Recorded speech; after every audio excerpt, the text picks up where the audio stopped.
안녕하십니까 형님들. 자, 형님들, 딱 지금으로부터 25분 전에 온 이야기입니다. 25분 전에 온 이야기. 제가 지금 이것을 아주 3번 읽어가지고 대갈통에다 딱 집어넣고 지금 바로 지금 이야기를 하는 거예요. 자, 이 남성분이 37살 때 라오스에 들어왔어요. 왜 들어왔냐? 한국에서 회사를 하나 다녔는데 그 하나만 계속 다니고 대학교 졸업하고 군대 갔다 와서 대학교 졸업하고 하나에서 이제 번아웃이 온 거예요. 너무 막 스트레스 받으니까 막 이거 대가리가 막 폭발하려고, 막 진짜 실제로 대가리가 막 폭발하려고 그 정도고 왔대요. 막 피가 안 돌아가지고. 그래가지고 막 이건 안 되겠다 해가지고 회사를 그만뒀어요. 그리고 이제 라오스에 들어와가지고 라오스에서 이제 전국 여행을 시작을 한 거죠. 오토바이 하나 끌고. 그래서 막 여기저기 막 가다가 이제 아페우 지역까지 온 거예요. 제가 이제 아페우에 있으니까 이분이 이제 제 영상을 보고 이제 보내준 거예요, 이야기를. 이제 아페우에 와가지고 이분이 이제 국수를 하나 먹는데, 국수에서 한 20m 정도 앞에 사원이 하나 있어요. 근데 이 라오스는 진짜 어떤 데는 사원 같아. 근데 어떤 데는 이게 사원인지 아닌지 모를 만큼 그냥 부처님도 안 계셔요, 사원에. 북 아니면은 그 앞에 지키는 뭐 호랑이 사자? 뭐 작은 거 2개? 진짜 그런 데가 또 있어요. 깜짝 놀랄 만큼. 자, 어쨌든 이게 사원이라고 말할 수도 아닌 것 같기도 하고, 아무튼 근데 나중에는 이제 알았어요. 그게 사원이었대요. 자, 그 당시에 그게 그 앞에 어떤 여성분하고 뭐 할머니하고 몇 분이 그냥 그 앞에다 뭐 돗자리 같은 거 깔고, 돗자리도 아니야, 뭐 헝겊 같은 거 뭐 깔고 거기다 이제 물건을 파는 거예요. 근데 이제 그 어떤 여자가 거기서 이제 직접 손으로 직물 짜가지고 지갑 같은 거 만들어서 파는 거 알죠? 뭐 베트남에서도 보면 있잖아요. 소수미, 뭐 몽족도 이런 거 좀 팔고. 그래서 이제 그거 지갑, 작은 뭐 가방, 그리고 이제 손에다가 손으로 묶는 거 팔찌 이런 걸 파는 거야. 근데 이제 그 옆에 남자애가 하나 있었어요. 근데 남자애가 자기를 쳐다보는 거야. 그래서 이 남자가 이렇게 국수를 이제 나와가지고 한 입 먹으려고 하는데, 쳐다보니까 이렇게 손으로 오라고 하니까 엄마 뒤로 숨는 거야. 그래서 이제 이게 한 2분 정도 먹고 있는데 또 쳐다보는 거예요. 그러면서 엄마한테 이제 먹고 싶은 그런 표정을 했나 봐요. 그러니까 이 남자가 오라고 하니까 또 엄마 뒤로 숨어요. 그래서 그 남자가 먹다가 엄마 쪽으로 갔어요. 한 20m 걸어서 가가지고 말을 했죠. 나 애 같이 먹어도 되냐고 했더니, 여자가 맨 처음에는 뽀뺐냥 아니라고 했는데 괜찮다고 하니까 엄마가 애한테 가서 먹으라고 하니까 안 가는 거예요. 그래서 엄마가 그래서 데리고 왔어요. 데리고 와가지고 이 남자는 엄마 것까지 같이 시키려고 했는데 엄마는 괜찮대요. 그러니까 남자가 괜찮다, 같이 먹자고 했더니 엄마는 저거 팔아야 한다고, 자기는 배 안 고프다고 해서 애기는 그래가지고 같이 한국 남자랑 국수를 먹었어요. 그래서 이제 다 먹고 나서 애기가 그냥 엄청나게 좋아요. 또 거기다가 또 우유도 하나. 애들 또 우유 환장하죠. 또 라오스 애기들 우유를 먹어본 적이 거의 없으니까 또 우유도 하나 사주니까 그냥 너무 좋아하는 거야. 막 질질질 흘리는 거, 입에 다 코로 들어가는지 입으로 들어가는지. 어쨌든 다 먹고 나서 엄마 있는 데까지 같이 갔어요. 그래서 이제 뭐 하나 사주려고. 근데 이거 뭐 사줄 만한 게 아니야. 이거 어디다 써, 그것을. 한국에다 기념품 주기에도 미안할 정도로.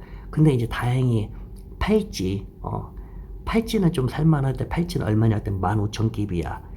15,000깁. 지금은 뭐 15,000깁이 한 800원 하잖아요. 그래서 2개를 샀어요. 2개를 사고 그 여자가 손에다 채워준 거예요. 이것도 찰 줄 모르니까 그걸 풀러야 하니까 중간 부분을. 근데 아니, 하나가 남잖아. 그래서 이걸 어떻게 하다가 여자가 잠깐만, 그 여자 있잖아요, 손 이렇게 해보라고 했어요. 그 손에다 채워준 거야. 그러니까 갑자기 얼굴이 빨간해진 거예요. 그러니까 주위에 할머니들이 막 보고 웃어. 근데 할머니 봤더니 할머니 한 명 얘기를 해준 거예요. 이 한국 남자한테 결혼했냐고. 그래서 결혼 안 했다고 하니까 어떤 이 착하다고 결혼을 하라고 이런 식으로 얘기를 한 거야. 이게 싱글맘인 거야. 그래서 어쨌든 그냥 웃고 넘어가고, 이 남자는 이제 거기를 그냥 구경을 했어요. 그래서 어째 근처에다 숙소를 잡아야 하니까. 그래서 이제 근처에다가 숙소를 잡고 또 오토바이 타고 시장도 구경하고, 또 산에도 좀 언덕에도 올라가 보고, 물가에도 좀 가보고 막 이거 하다가 다시 돌아왔는데, 와, 아직까지 팔고 있는 거야. 그러니까 누가 쉽게 안 사지. 아무튼 그 돌아와가지고 또 그 여자가 이제 되게 반갑게 오고 애기도 이제 이 한국 남자를 보자마자 얼굴이 싱긋빵긋한 거야. 그렇게 이제 그 남자는 매번 그 앞에서 국수를 먹을 때마다 애기를 계속 국수를 사줬어요. 근데 한 4번 정도 사주니까 그때는 이제 엄마도 같이 와서 국수를 먹은 거야. 그러면서 이 엄마하고 이 한국 남자하고 둘이 이렇게 사이가 친해졌어요. 그래서 연락처를 이제 교환을 했어요. 이게 페이스북 메신저죠. 예, 그래서 이제 물어봤어요. 궁금해서. 뭐 다른 자녀가 그러면 하나냐 했더니 예, 이 아들 하나만 있대요. 그럼 남편분은 어디냐고 했더니 그냥 오래전에 갈라섰대요. 뭐 혼자 키우냐고 했더니 혼자 키운대요. 했더니 그럼 엄마는 어디냐고 했더니 엄마는 여기서 한 20분 정도 가면 자기 엄마는 있대요. 그러면 시어머니 쪽은 거기랑도 연락을 끊었대요. 시어머니도 딴 데로 이사 가고 예. 아무튼 자기 엄마만 이 여기 지역에 살고 있다. 자기하고 애기하고 그럼 맨날 이렇게 일을 하냐 했더니 맨날 이렇게 한대요. 그러면 다른 일을 안 해, 다른 일을 안 한대요. 그럼 이거 하면 얼마나 버냐고 했더니 잘 모르겠다고 그냥 이걸로 하면은 먹고 살만 하냐고 했더니 이해를 못하는 거죠. 먹고 살만 한다. 그 번역기가 잘못되나 했더니 아무튼 이걸로 해서 뭐 먹고 살겠죠. 그니까 맨날 하겠죠. 아무튼 둘이 이렇게 맨날 이제 메신저로 이야기를 하다 보니까 많이 친해졌어요. 그래서 이제 오늘은 몇 시에 출근하냐 거기로 나도 놀러 가려고 한다 뭐 이런 식으로. 그래서 이제 가끔 하트도 좀 보내주고 그러니까 하트 보내주니까 나중에 이제 하트가 오는 거야. 예, 또 보내주면 또 하트가 오고 그렇게 둘이 관계가 이제 깊어진 거예요. 그러다 보니까 이제 상황이 너무 깊어지다 보니까 이제 러브할 상황이 된 거야. 근데 이제 집에 놀러 간 거예요. 집에 놀러 갔는데 집이 정말로 운막이야. 아, 제가 가끔 한 번씩 우리 형님들한테 형님들 이런 데서 살아야지. 뭘 비싼데 집을 짓고 그래. 이렇게 운막 얼마나 좋아. 이렇게 이게 막 초가집 같은 거 지푸라기로 되는데 이런 데 살면 그냥 최고지. 바람도 선선하고 그냥 쭉쭉쭉 바람도 들어와가지고 그냥 선풍기도 필요 없다고. 그러면서 제가 보여준 농촌 막 지역에서 그런 데 사는 거야 정말로. 그래서 어쨌든 밤에 놀러 갔어요. 낮에는 못 가지. 왜? 사람들 쳐다보니까. 사람들 걸리면 큰일 나니까. 왜냐면 라오스에서는 남녀가 그거니까 결혼 안 한 외국이랑 같이 있으면 안 되잖아요. 자, 그래서 밤에 갔어요. 밤에 가가지고 조용히 이제 왜냐면 그 계단에서 그게 밑에는 지면이고 밑에도 벌레가 있으니까 보통 다 그런 데는 이게 한층 더 올려서 돼 있잖아요. 아무튼 그래서 거기 조심히 올라가가지고 애는 자고 있고 그래서 거기서 이제 러브를 그냥 심하게 한 거야. 그냥 서로 뭐 남자가 여자 입 손으로 막고 그냥 아주 그냥 러브를 그냥 아주 그냥 기똥차게 한 거죠.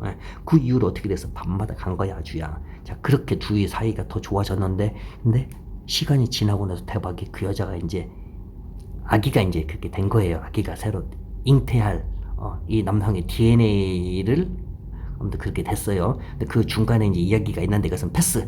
이거 뭐 그게 중요한 얘기 아니고 갑자기 뭐 태국도 갔다 왔는데 남자가 뭐 일 때문에 어쨌든 뭐 비자금 때문에도 갔다 오고 어찌저찌 중요한 것은 그래가지고 이제 아기가 이제 그렇게 된 거잖아. 그래가지고 이제 나이반하고 이야기를 했어요. 근데 다행히 나이반이 착해요. 원래는 벌금 때려요. 그래도 막 60만 원, 70만 원. 제가 아는 중국에는 150만 원 된 애도 있어요. 어제 나이반 착해가지고 그냥 나이반한테 선물 좀 대접하고 그렇게 해서 다 끝났어요. 또 나이반이 또 경찰한테도 이렇게 좀 얘기해가지고 경찰한테도 조금 이렇게 하고 자 여기까지는 다 찼대 그거야.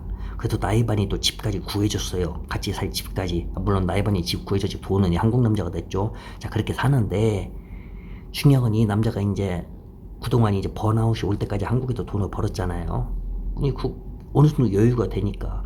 그걸로 막 집도 이제 뭐 안에다가 막 냉장고도 사고 더우니까 뭐 여자 남자애는 잘 버티지 아내하고 애기는. 근데 이제 본인이 못 버티 에어컨도 달고 뭣도 선풍 뭐야 그 침대도 사고 뭣도 사고 하다 보니까 이게 은근히 돈이 이제 쭉쭉쭉쭉 나가는 거야. 그래서 이제 본인이 생각을 했죠. 아 이러다 보면은 진짜 몇 년 못 버티겠구나. 이제 또 아기가 하나 또 나오잖아 이제요 뱃속에서. 근데 이 남자가 얘기를 했어요. 내가 한국에 가서 일을 해서 한 3개월 일하고 들어오고 3개월 일하고 들어오고 이렇게 하면 어떻겠냐. 근데 여자가 알았대요. 오빠 하고 싶은데 하라고. 근데 자기는 오빠가 한국에 가자고 하면은 같이 갈 수 있다고. 근데 이 남자가 자기 생각에는 같이 바로 들어가는 것보다는 자기가 가서 일을 해서 좀 돈 벌고 와서 라오스에서 좀 뭔가 좀 하면 더 괜찮지 않을까 이런 생각을 가졌나 봐요. 그래서 이제 남자하고 여자하고 한국하고 라오스에서 혼인신고를 다 끝냈어요. 그것까지 다 끝내고 나서 남자가 한국에 들어왔어요. 그래서 혼자 이제 일을 했단 말이에요. 그런데 이 손에 일이 안 잡히는 거야. 너무 보고 싶으니까. 거기다가 라오스에다가 둘을 놓고 오니까 이게 너무 손이 안 잡히니까 막 위험한 상황도 오죠. 이러다가 딴 생각하니까. 그래서 도저히 안 되겠다 해가지고 한 3개월 정도 있었나 다시 라오스로 들어갔대요. 그래서 이제 그래도 이제 어느 정도 돈은 조금은 있으니까 그걸 가지고 아페유에다가 한국 식당을 열었어요. 열었는데 정말로 하루에 한 팀 올 때도 있고 가끔 라오스 사람들 또 가끔 태국 사람들 가끔 중국 사람들 베트남 사람들이 와서 먹지 안 먹는다 그거야. 어쩔 땐 진짜 한 명도 안 올 때도 있고 공칠 때도 있고. 그래서 왜냐면 이거 하려면 또 막 먹어도 좀 사야 하잖아. 또 결국은 문 닫고 몇 개월 후에 문 닫고 그거 사는 거 뭐에 필요도 없잖아. 그냥 이것은 어디 중고 팔 데도 없어. 그냥 고물상 그냥 줘버려 그냥. 예.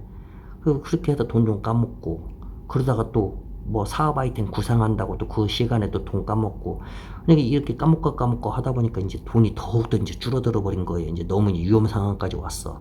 근데 다행스럽게도 이제 약간 한국의 뭐 NGO 비슷하게 뭐 기독교 마음 그런 쪽 있잖아요. 그쪽에서 일을 좀 하나 줬어요. 근데 돈은 한 달에 35만 원. 그 이상은 못 준다고. 한 달에 35만 원. 라오스 사람도 쓸 수 있는데 이분이 딱 해가지고 소문을 듣고 이분을 일을 준 거예요. 35만 원 그래도 어디야. 그래서 그걸 일을 했어요. 뭐 이제 무슨 일인가는 뭐 중요한 거 아니니까 나쁜 일 아니고 아무튼 한 달에 35만 원인가 받으면서 그걸로 해가지고 한 2년 정도 있었대요. 2년 정도 있으면서 생각을 한 거죠. 와이프랑 2년 정도까지는 일을 할 수 있으니까 한국에 가서 너하고 나하고 같이 애까지 같이 가자. 완전히 애가 둘이잖아요. 뭔 소리야? 깜짝 놀랐네. 그래가지고 아무튼 2년 후에 이 한국분하고 와이프하고 이 애기하고 자기는 또 뱃에 나온 아이가 있잖아요. 그 둘이죠. 그래서 지금 현재는 그래서 지금 한국에 들어와 있어요. 그래서 한국에 들어와가지고 지금 살고 있는데 이분 생각은 다시 한국에서 돈을 벌어 가지고 라오스에 들어가가지고 배우 말고 뭐 방비행이든지 아니면 루앙프라방, 비엔티안 이쪽에서 어떤 장사를 하는 게 괜찮지 않을까. 집도 하나 얻어가지고 물론 집을 짓는 건 아니고 렌트를 하던 그런 식으로. 왜냐면 한국에서 사는 게 본인도 라오스에서 살고 싶고 아내는 상관이 없다고 하는데 아내도 고향이 그립다고 하니까 라오스 자기 아페우 말고 라오스 전체라 이 고향 라오스 그립다고 하니까 어쨌든 애기 둘은 한국에서 한국어를 좀 배워가지고 한국의 정체성을 좀 가지면 좋잖아. 그리고 첫 번째는 자기가 직접 아내는 아니잖아요. 자기 직접 DNA는 아니지만 자기는 자기 애기처럼 키우고 있고 걔도 자기 아빠가 라오스 사람인 건 알지만은 거의 이 한국 아빠를 아빠라고 생각하고 있으니까 아무튼 한국에서 교육을 시키고 다 같이 돈 벌어서 라오스 넘어갈 준비를 하고 있다고 합니다. 참 따뜻한 이야기죠. 자, 이런 따뜻한 이야기도 있으니까 우리 형님들 싱글맘도 나쁘지 않다고 생각을 하는데 그런데도 뭐 미혼이 있는데 일부러 싱글맘을 뭐 찾아다닐 필요는 없다고 생각을 해요. 그런데 이제 싱글맘을 만났는데 여성이 너무 괜찮아. 그러면 그런 여자는 결혼해도 괜찮다고 생각을 해요. 물론 이제 잘 알아봐야죠. 그 여자가 진짜 싱글맘인지 전 남자하고 연락을 하고 있는지 전 남편하고 그런 건 좀 조심스럽게. 자, 그럼 형님들 좋은 날 되십시오. 바이.